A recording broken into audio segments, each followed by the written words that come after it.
All right. Hey guys, good evening. Happy Tuesday. Welcome to class. Are we starting to feel a little pressure with finals looming around the corner next week? Well, hopefully you guys are not feeling pressure in this class, but in other classes, you're probably starting to get a lot of the signals and information from your courses letting you know that finals is next week. So, but first things first, just want to see how everybody's doing. How are you guys doing this evening? How was your Thanksgiving? I hope you guys had a good break last week. I'm always eager to kind of jump back in, but I hope you guys had a restful break. I hope you took some time to take a break. And also got a chance just to kind of get creative, recharge your batteries, get inspired. I think one of the most important things that any creative person, designer, fashion person, business leader, just anyone that does any type of like creative problem solving should always take time to pause and just kind of walk away from the work for just a little while and come back to it with like a fresh perspective. And if, once your comfort level of traveling starts to kind of loosen up, or if you're very comfortable with traveling, I actually recommend at least traveling to like one new place every year to kind of keep yourself in like a state of open-mindedness, I guess you can say. When you can kind of do that, I heard someone say it pretty well, is that the level of creativity that children have is almost kind of like, it's so high that the closest thing we can compare it to as an adult is like when you first go to like an unknown country for the first time, or if you travel to a country for the first time and you don't know the language, you don't know anything, but you're like still kind of excited and like fascinated by the entire environment. They often say that is like what it's like to experience life when we were children, right? So everything's new, everything's fresh. You get so many different ideas from the culture, from the surrounding, from the language. All these things kind of add up. And I could probably definitely vouch for that when I've traveled, I think, first time to Europe, which was like completely different from everything I've ever experienced. I think I actually felt a lot more creative, a lot more inspired. Definitely flowing with tons of ideas, because you get to see like all the good stuff kind of add up to something greater. But when all the little things add up to something greater, then you actually get this constant state of inspiration. So and when you're in a sort of a locked space or quarantine or a pandemic, it's very surprising how those things kind of not go away, but they do become a little bit less bright or less flexed, or a muscle that doesn't get flexed as much. So it's really important, even after this class and for your careers, if you want to take this career to a serious level, is you also want to take your breaks to a serious level as well. So I give you full permission to enjoy yourselves when holiday comes around after next week's finals. Take a hard stop, go out, be safe about your departures, where you go, but definitely go somewhere new, whether it's a different region, Northern California, a different state, whatever the case may be. Just go somewhere new, somewhere different, and you will always find something different, something inspiring, that will kind of lead you to an interesting place in your career, and who knows, maybe in your personal life as well. Because this stuff is very lifestyle. When you're creative and you're a designer, it's very lifestyle based. And when you're creative, you are using a lot more brain power. So, as much focus that we put into our work, you have to hard stop it and give yourself as much of a break as hard as you actually do creative work, if that makes sense. So hopefully that kind of helps you guys get a little bit of things in perspective. Well, my family and I, we went to Big Bear. So we did the Big Bear cabin, which was really nice. A lot of work, especially when you're going to a new place. But with a 5-year-old, it's very cool to kind of experience things from their eyes. And when you're experiencing new things with, a child, you kind of like gauge it a little bit. And you're like, oh wow, this is what it's like to be kind of like a kid again, because I'm just as excited as most of these kids here. So it was a really interesting time. So I had a really nice time, and totally recommend it. So good days, good times, and now we're back into it, right? So that way we're going. So cool. All right, and some of you guys did some cool things I see in the chat, and definitely got engaged and did your forms of engagement. So whatever it is that you did, I'm glad you had a chance to do so, and we'll jump into it for today, okay? All right, guys, so let's talk schedule, okay? Because we have 3 classes left. That's it, this week and next week, and it is done, believe it or not. It's gone by so fast that if I were to open up our sort of like our timeline here, over here towards the right hand side of the screen, kind of label it there in like blue. Basically here towards the bottom, you'll notice that we got a couple of dates here, and we have pretty much the 30th of November, December 2nd, which is Thursday. And then that's like our last full week. So this is kind of like our last full week of classes, so to speak. And then next week is finals. So Tuesday, so a week from today, we do not meet. But on Thursday, which is the 9th of December, we do meet, and that's when we close. So December 9th is actually our final day of class. So that's it. So we did a lot of really cool work, but we have today, we have Thursday, day after tomorrow, no class next Tuesday, and then of course Thursday, and we're done. So pretty crazy, right? And if you guys got a chance to join me, or you're watching the recording or any of the recordings from last session, we have already launched the portfolio project. So I intentionally launched it before Thanksgiving to give everyone a chance to kind of catch up, plan for catching up, and basically pass the class, right? So I'm giving everyone a lot of ample time to kind of get things going. So technically, had a portion of last week. We have all this week to work on the portfolio, and we have next Tuesday, since we don't have class. So you can use your evening to kind of connect, and then we meet again on Thursday from 6:30 to 9:30. So we'll continue to have the same evening hour on Thursday, December the 9th. Okay. So any questions about scheduling or finals, or just the way finals works? If this is your first semester of RIA or just college in general, typically we cut up the times so that you don't have multiple finals in one day, to not overwhelm you.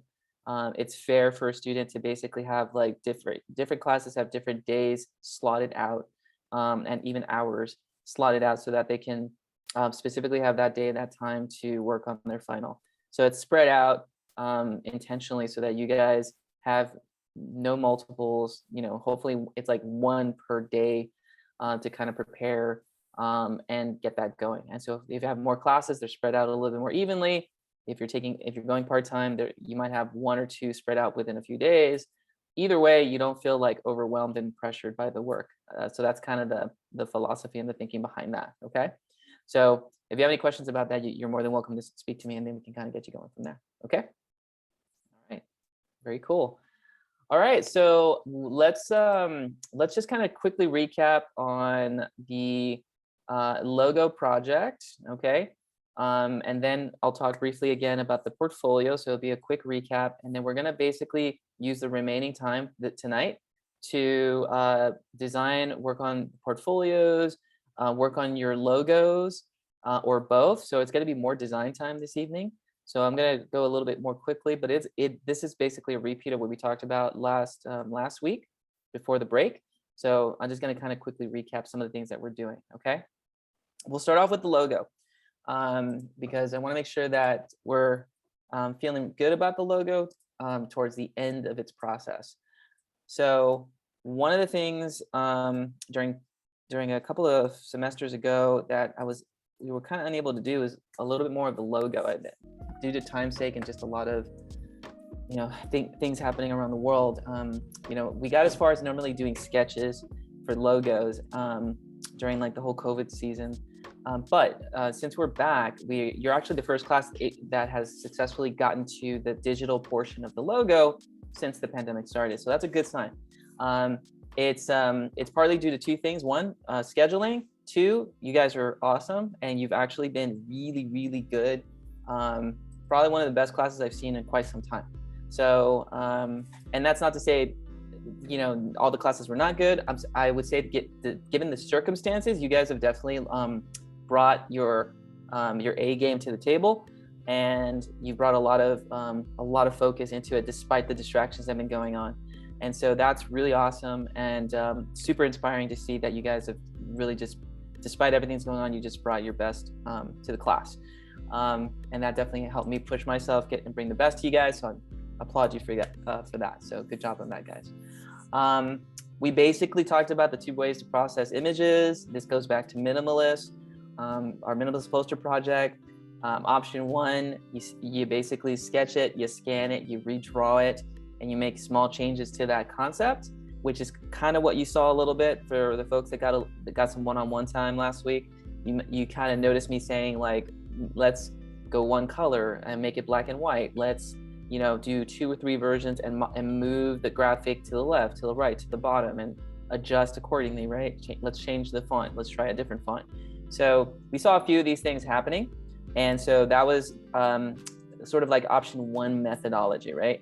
For those folks that have some really strong sketching or drawing abilities, this was you, right? You definitely use that to your advantage. And I encourage those folks to kind of lean into that and treat your art as if it was like really high quality artwork, tracing it kind of like we did with the Mickey graphic. The second option was to look for the images like on the Vecteezy website, looking for your icons, and basically going into Google or whatever the site was, the repository, vector file repository, and looking for those images and using your image trace to let the computer do some of the drawing for you, and then you go back in and edit those computer drawings, right? And so that's kind of like reverse editing, or you're editing basically in reverse, and you're just taking what the computer did its best in, and you're just modifying it with the pen tool, direct selection tools, and even modifying with the pen tool and adding a few points and adjusting curvature tool as well. So we covered that. And so that's the second option, is to basically drag your image, have it drawn, and edit backwards. So we talked about that as an option to go for your project, and a few of you guys did that as well, and that's valid. That's totally cool. Okay.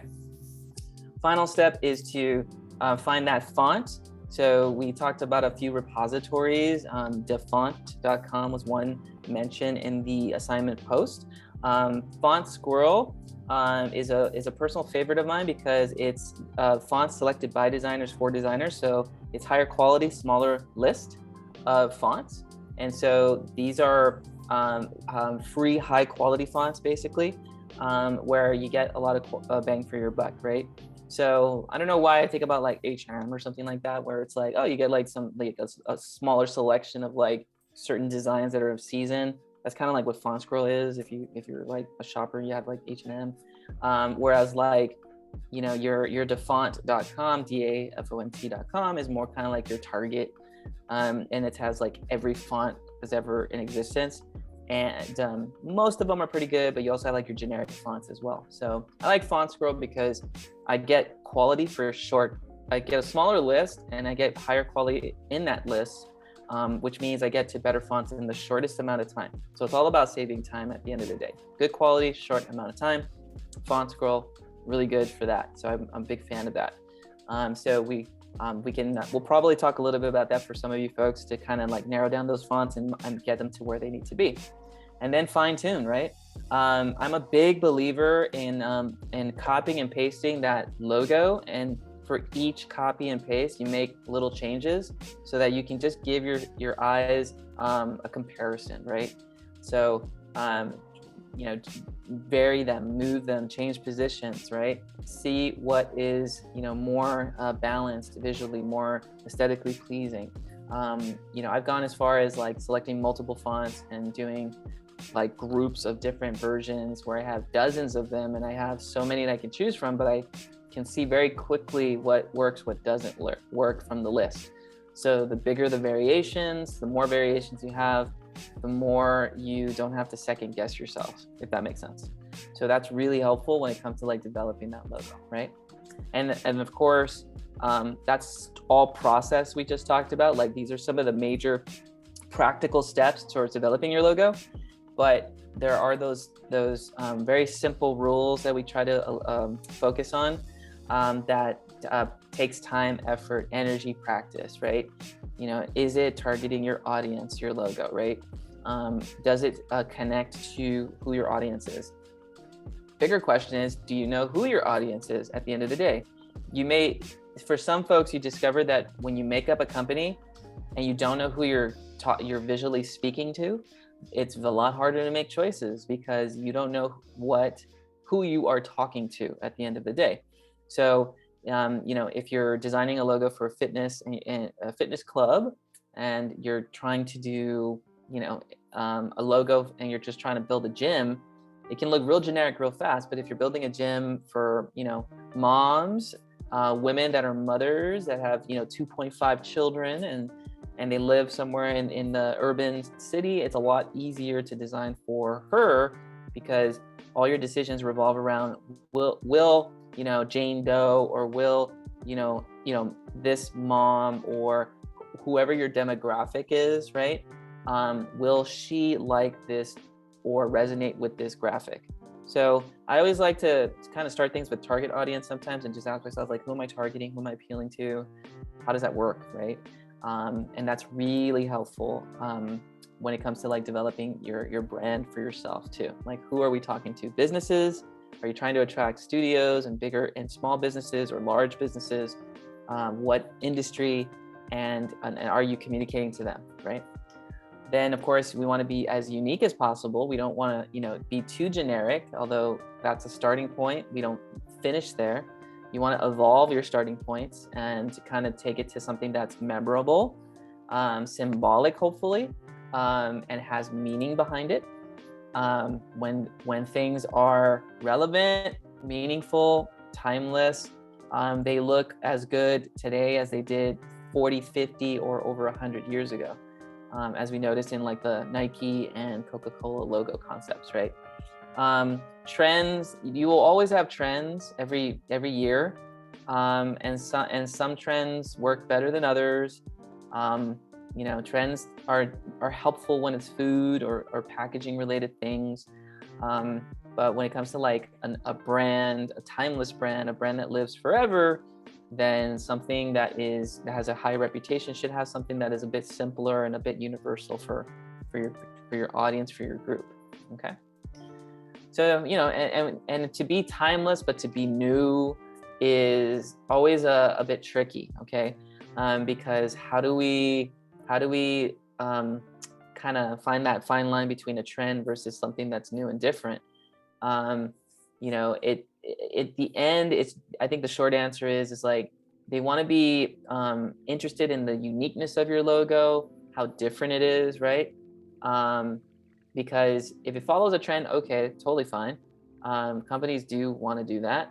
But if you want to be unique, and I guess it takes a little bit more effort, a little bit more creativity, and sometimes it's a risk for the company, because sometimes different can be scary, because different could mean no customers.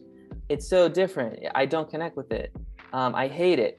As a matter of fact, probably if we have a little bit of time, I could recommend, there's an episode on Netflix that talks he's basically the designer that rebranded the Instagram logo and its icon.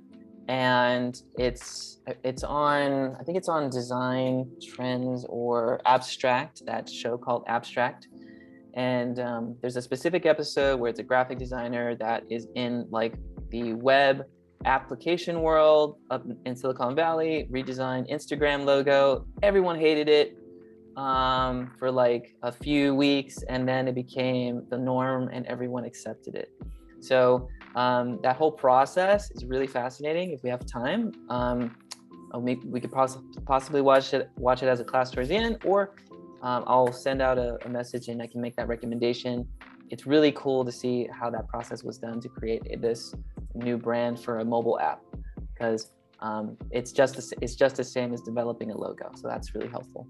Simplicity is key, right? Don't be too busy, but less is more. So if you're finding like the colors are not matching for your logo, try to go black and white. Try making it a one color logo first so that you can work out the shapes and the forms, and then add color after you've successfully worked out that single color of black. That's a really great tip. Totally recommend it. Helps you out at the end of the day.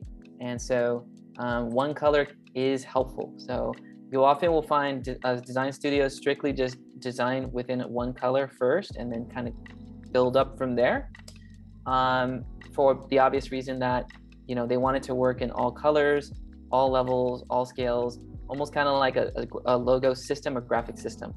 Advanced graphic designers, if you get into the advanced, you know, design courses, you may end up developing a graphic or branding system as one of your projects. I would know because I have a friend who teaches at Woodbury, and for her advanced level classes, she has her students create like an entire branding book. So they not only develop the logo, but they have to develop a whole book on how to use it and apply it and develop it and why. So kind of like what we saw with Connor's IBM website, that was a project she gave to her students on an advanced level. I would never dare to do that to you guys as a first year, because it would scare the crap out of you guys.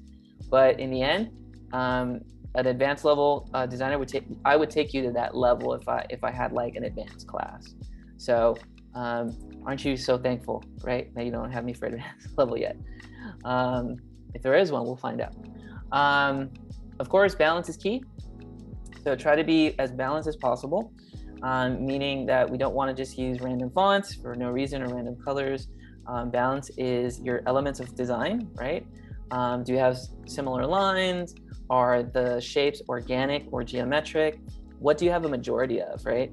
Is there harmony, right? That principle of design that's still applicable for logos. Do you have harmony in your design?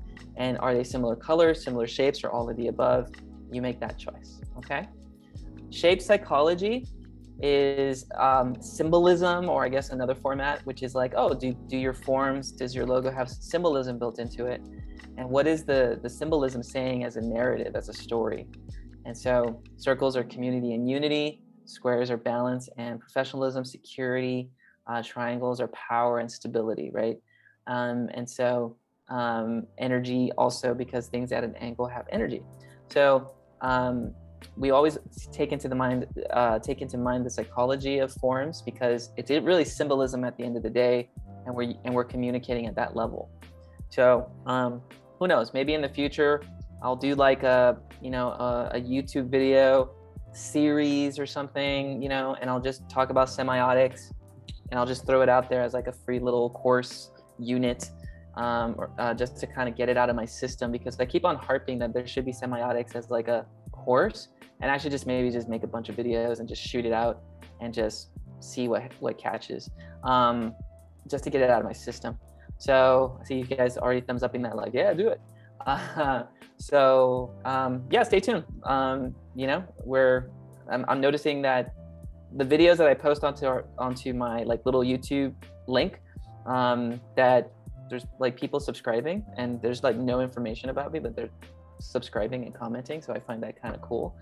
And I have like no banners, no graphics on that channel.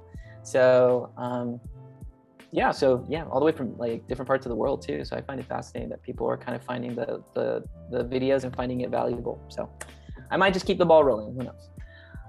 Fonts, we talked a little bit briefly. When you find a font, why you choose that font has symbolism built into it. So, you know, Disney, fun and creative on the left, right? And we want to talk to, you know, families that value creativity and fun, right? Disney was designed for family fun, family unity, at a time when there wasn't much and people had to go to like parks and there was no theme to these parks. Disney came in and says like, we should have a story, we should have a theme related to it, and we should build a park around a story and build a world and have it be very imaginative and fun and creative. So the font had to reflect that, and what better way than to have the artist sign it, right? Because the artist is a symbol of worlds, a world creator. He or she creates these worlds, and so the signature is sort of like the final step of the completion or my proud work. And so that has symbolism built into it, right? So Disney understands that, and they use the original Disney signature. If you compare Disney signature versus the logo, they're virtually the same. They thickened it up a little bit just for boldness and application use in different formats, large and small, but essentially it's the same sort of line, art, and quality as his signature. So you literally have Disney logo is the Walt Disney signature at the end of the day. So interesting stuff, but again, meaning behind everything, guys. What you choose should have meaning, and meaning at the end of the day. Symbolism is super powerful, okay? Negative space, very, very cool technique. If you can use your empty space, your negative space, your white space to create this second image or second visual, you're saying more with less, and negative space is a great way of doing that. So if you have a hidden graphic within the negative of two positive shapes, that could be a really cool solution, really creative things. People love this method. This is like the designer's little secret weapon that gets them like all these awards, like, oh, how creative. Look at how they, combine certain things in interesting ways and said multiple things within this graphic, right? So there's only so much, but it is pretty cool when you see it done, and people always have a blast. It's like an aha moment. Color, okay, color has power. And so we always know that whatever color you choose, there's a meaning behind that, right? So, I always say black is great, as a one color, but if you're adding color, ask yourself, what does the color mean? What is there meaning behind that color? Is it blue because of professionalism or integrity and success? Is it, red because you want to communicate energy and warmth, or aggression like ESPN does? Are you trying to say, something feminine like a Victoria's Secret and using like a pinkish color that's, tranquil, feminine, loving, right? It's, or green, which is, the color of natural, ethical, or affluence. So, these things have power, these things have meaning. Are you taking that into consideration too, as you're adding color, right? It's all about talking to the audience and what you want to say to that audience, okay? So symbolism is everywhere. Symbolism is everywhere, okay? How are we grading? Well, very simply, there's 5 categories. Number 1, do we have a graphic of some sort, a marking, a drawing? Is there anything that's graphic within the illustration here? Is it planned carefully, understanding of most concepts and instruction? Okay. Do we have a font? Did you select your type carefully and matches the illustration style? Okay. Your color choices. Did you make choices that are selected carefully, showing planning and understanding? Is there symbolism for that color that you're using there? Okay.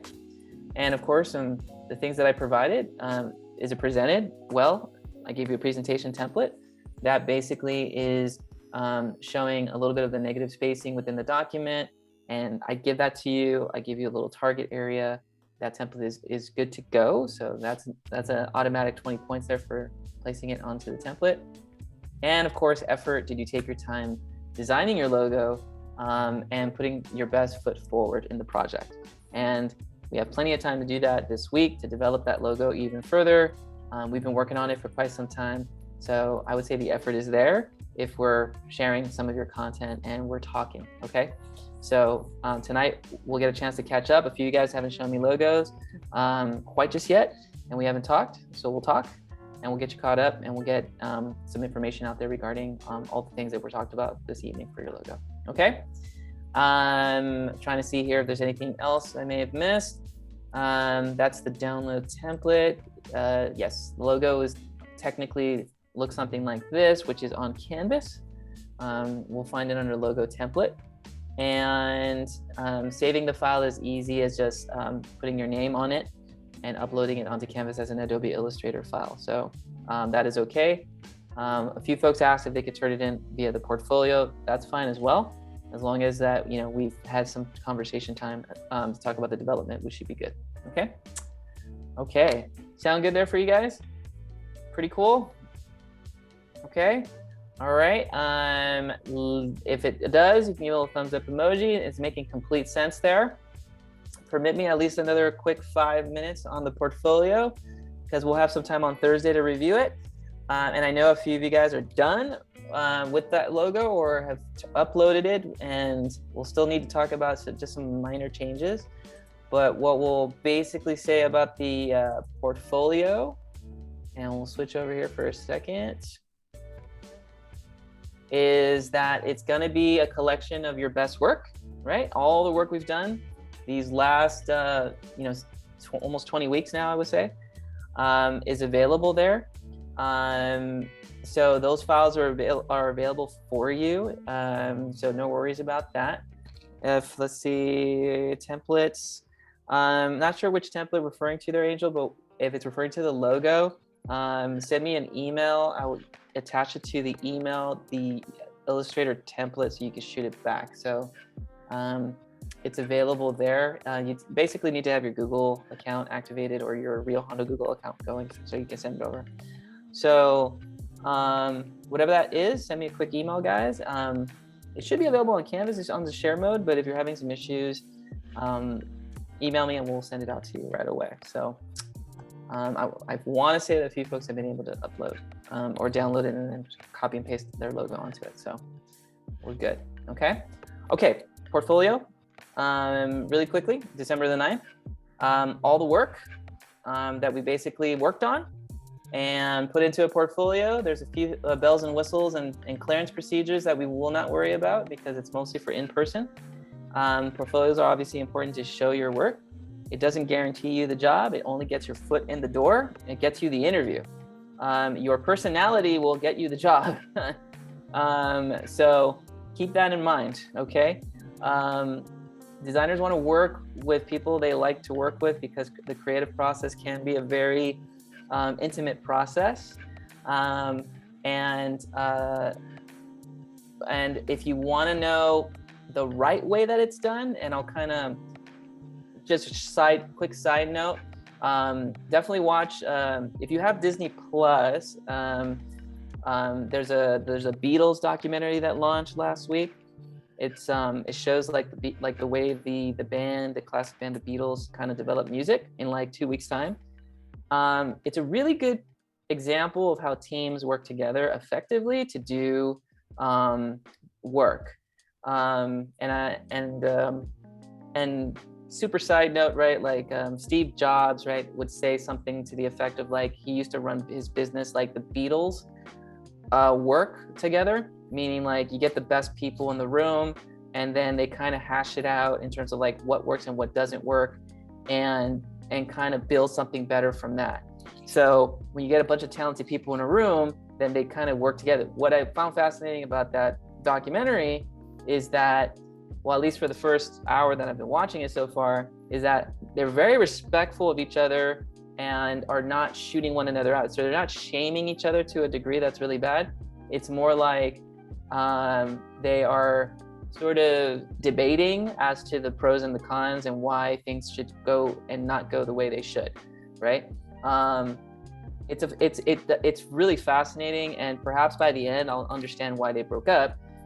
But it's a really interesting portrayal of how a group can work together to make something great.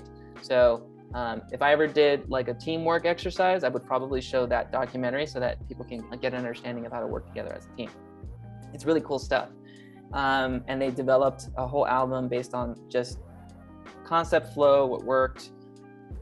It's very cool. Like I'm learning a lot just by watching them like process.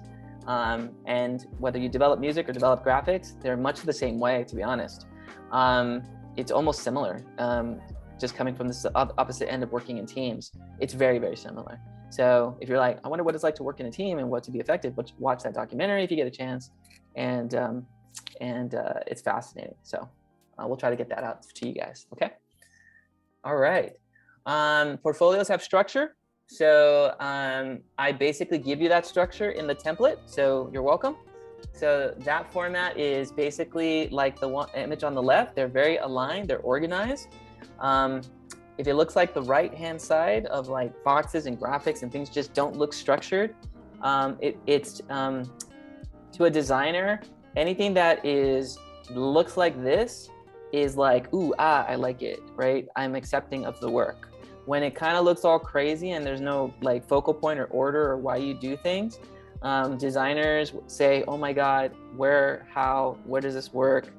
You know, like they just kind of get visually frustrated and they just expect you to do things based on alignments, right? So it's a structure at the end of the day, and every website has it, your phones have it. Things are built with a structure. Buildings have architectural structures to them. Music has a rhythm or architectural, or excuse me, music structure to it. It's everywhere. And so we want to be mindful of that when we're building our graphics.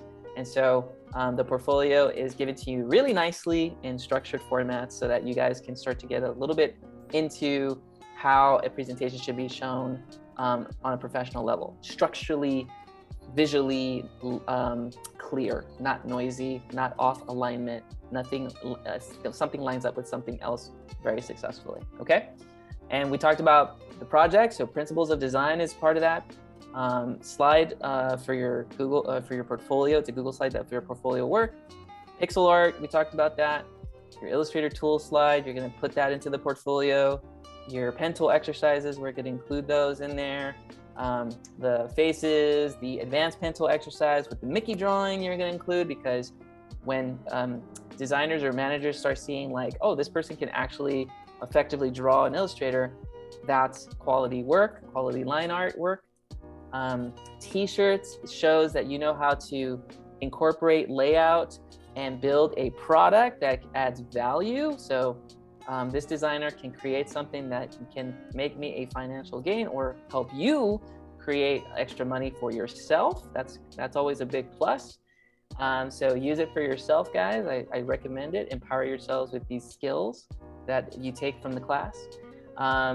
We talked about the minimalist poster, so we're gonna include that in there with some, hopefully those sketches. We said don't worry about the write-up. We're gonna save you some time on the write-up. So just graphics will help. And then the logo as the final slide we'll throw in there. If you have any additional pieces, designs, drawings, some things that you did for fun on your own time that you're really, really proud of, throw it in there. And that will be really helpful because I believe that when you throw at least a project or two, a personal project or two, and you talk about it in a way that is, well, you're enthusiastic about the work and you find it to be really meaningful and important. Critical thinking, that ability to be able to sort of communicate to the other person about why you do what you do, is just as important in the design world, right? So, you know, you'll hear a lot of really great studios say things like, we want critical thinkers, but we also want communicators. And we want to be able to make sure that our designers can talk the talk as much as they can walk the walk in their designs. So that goes back to the principles of design. Remember I mentioned that at the beginning? Can you talk your talk? Why is this design successful? Please tell me what makes it work effectively, because I may or may not see it. If you can convince them, persuade them, communicate with them effectively, you are one step closer to gaining a client and building a relationship that could advance you in your business or in your future career, whether you decide to work in a studio or corporate or small business environment. So these are all things that will empower you for later. So throw in an experiment or two that you find valuable, because you want to be able to communicate that at some point about why you do what you do and how you do it, and that energy, that positivity, that just that ability to communicate will translate. So it's helpful to be able to talk about it. And that's due next week. So that's going to be all flowing towards the end. So do not worry, we'll get you set up, okay? And then when we upload on our last class, I'll be sharing my contact information for you guys, with you guys. So I'm a big believer that I should have my students stay in touch. So you get full access to me after the class is over. And you could always follow up, say hi, check in, letter recommendation, advice, whatever the case may be. I've been doing this 10 years. I've been sharing my info for 10 years. It's always cool to get a message from a student or two saying, hey, professor, really thankful. Thank you. I'm at that studio. I'm in this company. I'm working for that corporate. I just got this internship. I'm in this college. I work for this organization. It's really cool when you hear like all the success stories that are out there. And I think we had a student that took my class right before the pandemic started, transferred to Berkeley and got into the business program. Wants to be a sports manager. Took the design class knowing that he had to use design as a product. He had to understand design in order to be effective product manager for the sports industry, because all consumer products and related content. And and so he found it really valuable to have that class because there were essentially business talks / creative talks / mindset talks, and that helped him to sort of carry himself into that next stage, get through some issues that happened in his personal life, and move on to like greater things, Berkeley, and sustaining himself. And he's on track. And so, let that be an encouragement to you guys. I've taught this stuff to the same person, to the same people in the same way. It's what you do, how you do with it is at the end of the day the feature. Okay, so we are at 7:30. I want to give you guys 2 hours to work on this so we can meet and talk. But before we do we have any questions, issues, concerns? You can type it in the chat or voice it in. I will open up a breakout room so we can start talking and working on your designs. But anything out there regarding anything that they would like to share, now's the time to do that. Feel free. I want to definitely give everyone that green light to start developing portfolios, logos, and catch up on any work that they need to catch up with. So we're good? Okay, looking good. All right. 3 more classes, guys. 3 more classes left. Okay. So let me go ahead and then open up a breakout room. And so that way we can start getting folks to jump in. And we will open up to lab time. So tonight we'll have a 2-hour lab session. That's a lot of time. Thursday, we'll very likely open it up to the whole class to use as lab time.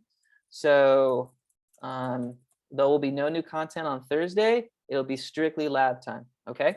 So I want to get you guys to have me for up to 3 hours to just hit any topic, work on any project, ask any question for those 3 hours. Okay. So I'm going to make myself available for that full block, no new content. Okay. I just wanted to reinforce the information today since we're back from break. So in case there was anything missed or you're joining us for the first time after a couple of weeks being away. Okay. So let's go ahead and activate those breakout rooms. I will stop the chat or the video, I should say. And then if you want to connect, let's go over to the breakout room and we'll get you going and we'll talk about your projects and go forward from there. Let's stay online for at least another hour. And so we'll do a check-in at about 8:30, 8:36, okay? To see where everyone's at, how they're doing. And then we'll go from there. We may just conclude a little bit early depending on where everyone's at, but I want to take at least a good hour to talk to everybody and see where you're at, how you're doing. Okay. All right, here we go. We'll see you in the breakout room, guys.